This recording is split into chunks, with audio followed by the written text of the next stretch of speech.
Hey, welcome back to Guitar Discoveries. I'm Robert Cassard.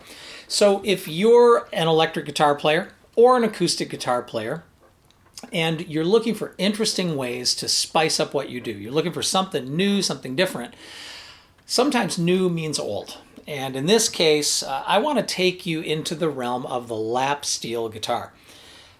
I've only come to lap steel within the last, I don't remember how many years, but in the last few years, and I've been playing guitar most of my life. So it's kind of new to me. I'm not a great lap steel player, but I keep finding reasons to play it more often, spice up tracks with it.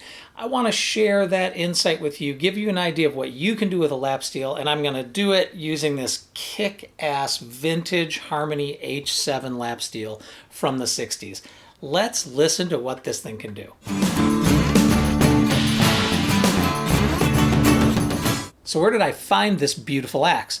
I was surfing around on reverb.com and looking for vintage lap steels. And you know, when you go back into like the 30s and 40s, you can pay a lot of money for an old lap steel.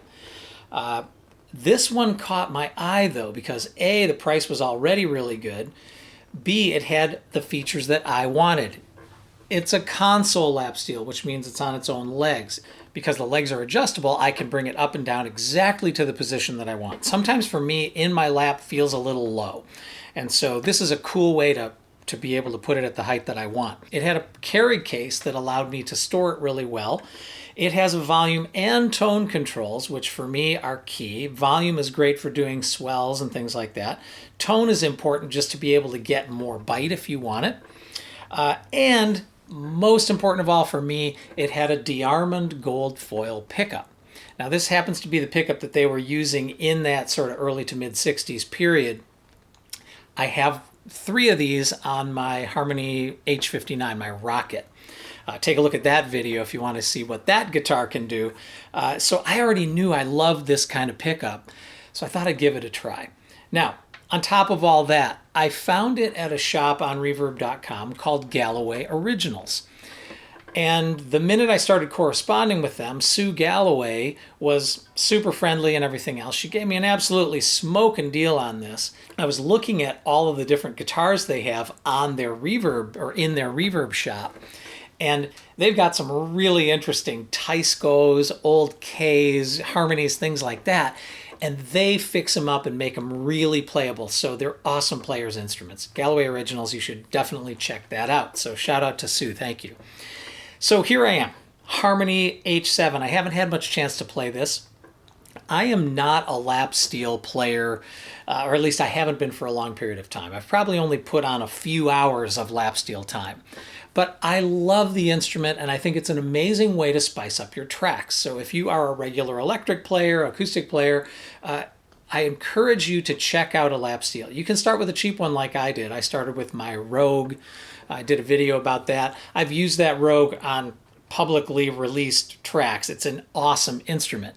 But I want to encourage you then to also look at vintage lap steels, because you can get things like this for pretty reasonable prices. So I was thinking, what should I do to demo the H7? One album that I just truly loved, it really influenced me a lot in the early 70s, was Leo Kottke's 6 and 12 string guitar. Now he's a master. I can't really touch him. But some of his tunes, if you want to call them that, his instrumentals on that record, are mind-blowing. And even for a mediocre player like myself, I can do a decent job of imitating some of what he does, and I wanted to do it here on this instrument. Incidentally, I'm using something called a shark tooth, which is this really cool Velcro kind of thumb pick. I've used regular thumb picks, and they work fine, but on this particular one, because I wanted a strum,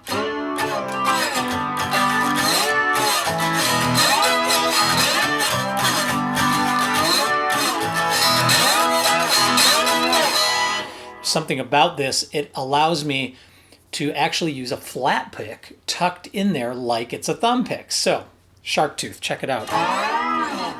This is just tuned to open E, by the way. Nothing fancy, right? And open E, like open D and many of the other open tunings, it just allows you to get all kinds of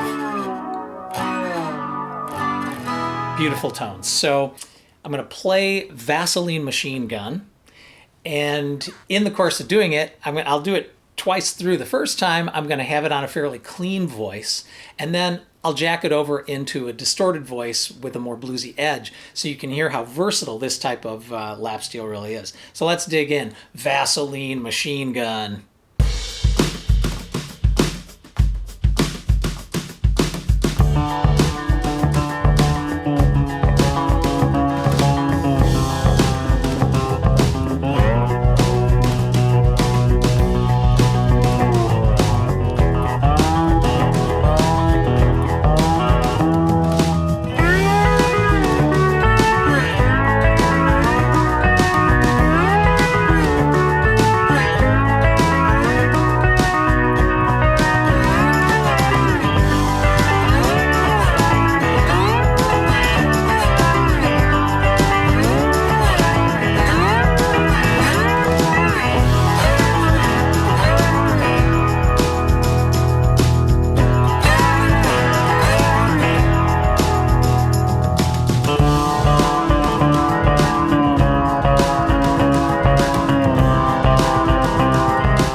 All right, that's an attempt at Vaseline Machine Gun by Leo Kottke. Hope you enjoyed it. You can hear what this Harmony H7 does. If you look for these online, you'll probably find them anywhere, depending on their condition, somewhere between 400 and up to 800 or 900 if it's really pristine. These things are incredibly versatile. People like David Gilmour use them live in concert. There are many other guitarists who will let a lap steel creep into what they do and use it for all kinds of different texture. As you could hear, it sounds great clean, sounds incredible dusty and bluesy and dirty. So check out vintage lap steels. Don't forget to check out Galloway Originals as well. Check out the Shark Tooth for a very interesting way to add a thumb pick that still allows you to strum if you want to. So, hey, multiple guitar discoveries. Go over to guitardiscoveries.com to see all my videos. Please subscribe here, hit the bell so you'll get all the notifications. Really hope to see you again on Guitar Discoveries. Thanks. See you soon.